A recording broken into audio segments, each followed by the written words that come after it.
Kak jual apa ni kak? Macam menarik je kak. Kita jual lempeng kat sini wak. Best seller kat sini kita punya sambal. Sambal? Oh, sambal ni yang best seller? Best seller Bukan je sambal. lempeng dia? Lempeng ni biasa je. Biasa petang-petang orang tak tahu nak makan apa kan. Zaman-zaman nenek moyang kita ni petang-petang makan lempeng. Sambal apa kak? Yang ni sambal cili api. Sambal Sambal dulu cili sambal api. ikan bilis. Tapi yang ini dia sambal cili api. Dia lagi kick lah. Oh, yang ni? Betul. Yang ni sambal cili merah. Lada merah. Oh, cili lada merah. Ini kurang pedas sikit lah. Yang ni kurang pedas sikit lah. Yang ni yang biasa punya. Harga macam mana kak? Harga kita biasa orang beli ambil combo 1 ataupun combo 2. Oh, mana yang menarik kak? Biasa orang beli yang 2 kelapa ni. Okey lah, combo 1 tu satu. Nasi Ini berapa kak semua ni? RM7. RM7? Betul. Oh, terima kasih kak. Okey. Ini dia korang lempeng kelapa nampak ni.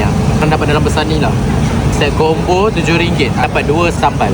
Satu sambal yang pedas, satu lagi sambal yang macam kurang pedas. So, tunggu apa lagi? Jom kita rasa.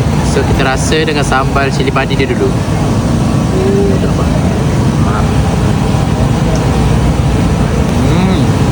Pedas. Sangat pedas sebenarnya. I really like this one. So, kita cuba pula yang sambal cili merah dia.